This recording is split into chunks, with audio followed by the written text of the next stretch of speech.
bi nuyu nañ leen ñëw fii ci Kër Massar mooy fàttaliku Mariama Sagna yàlla na ko yàlla yërëm yàlla na ko yàlla xare aljana fàttaliku Mariama Sagna mooy fàttaliku itam ni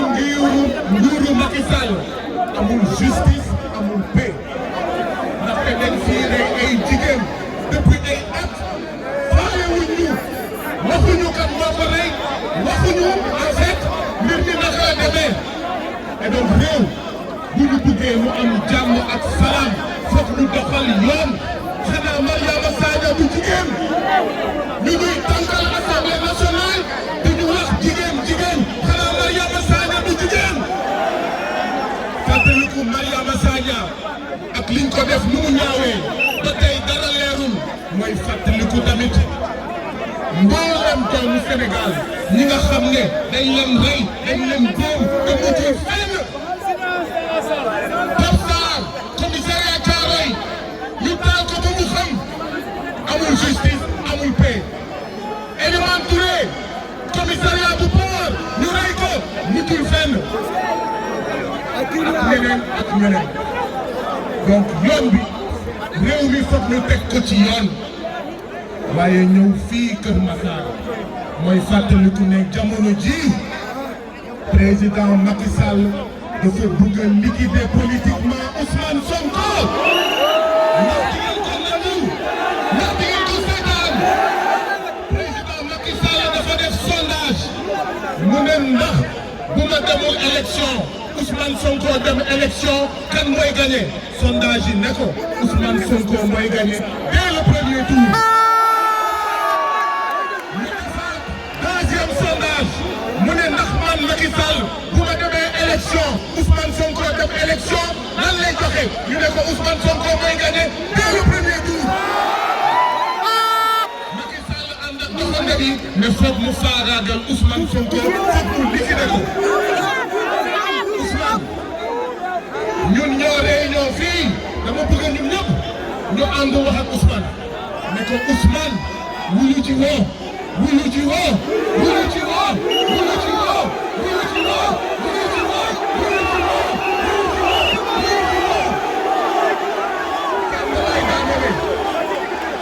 lii mooy moo tax bi lii mooy ndigal bi cib Ousmane wuyu ci woo boo bëggee sax wuyu ci woo xam nañ ne bëgg nga dem doo wuyu ji dinañ taxaw sa kanam doo wuyu ji Macky Sall nag lenn rek lañ koy wax boo ko laalee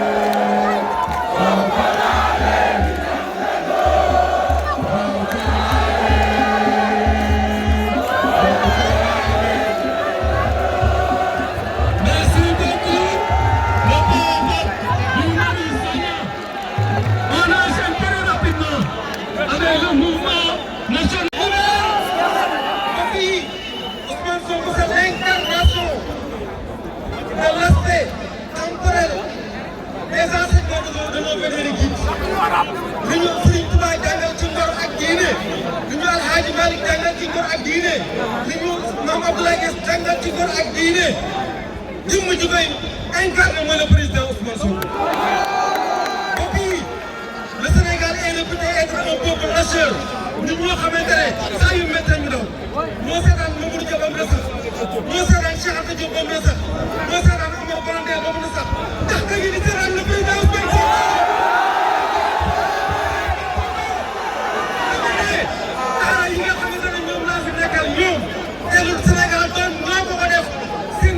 du fekkee Macky Sall di desaxal le président Ousmane Sonko ndeysaan ba tey dañuy wax baat bu am solo le président Ousmane Sonko dafa taal xel yi loolu bi mu ko déggee dafa ne décidément les grands esprits se rencontrent Cheikh Ahmadou Bamba Khadimou Rasulullah dafa wax lan mooy politique Yonent bi sallallahu alayhi wa sallam wa hab lahu siyaasatan tunaawiru huquula man xalaqta yaa mustaqim politique d'éveil de conscience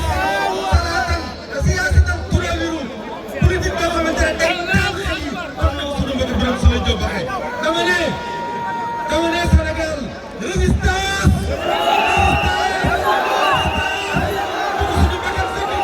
muy jiwoon tey muy jiwoon ëllëg muy jiwoon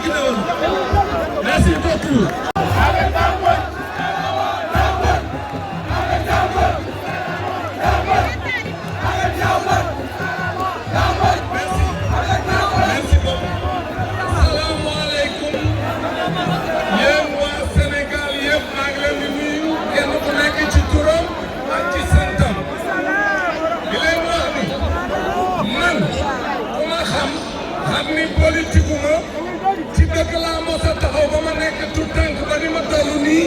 bokkuma Pastef bokkuma beneen parti waaye réew mi moo ma ñor képp ku fi bëgg a jaay doole damay taxaw sa wet ni kenn du la fi jaayee doole.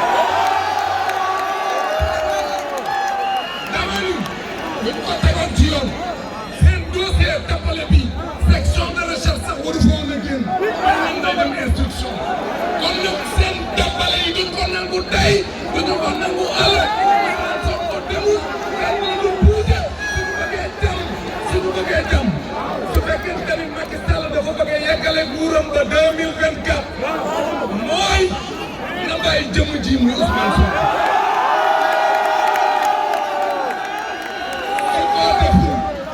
su ko deful comme ni ko seen Bara Ndiaye waxee sànq ñun li ñu ñor mooy depuis 1960 dafa am nguur gu fi nekkal fi France ak ay seen i jegeñaale ak seen bopp ñu gis discours bu bees ci président Ousmane Sonko bu bëgg a jooyantiwaat réew mi tegaat ko ci yoon xale yi am xëy xale yi jàng xale yi faju loolu président Macky Sall bi bu fi amee ànd ak chance ñun Sénégal nii loolu lañ bëgg te jëmm ji moom lañ gis loolu ci moom dinañ àndandoo aar ko yiir ko ba dugal ko palais de la République ci loolu sinon su ko deful nguuram dina jeex bala moo jeex 2024 dinañu abal ñu organiser élection sénégalais yi fal ki mu bëgg a fal Ousmane Sonko dugg ci biir palais bi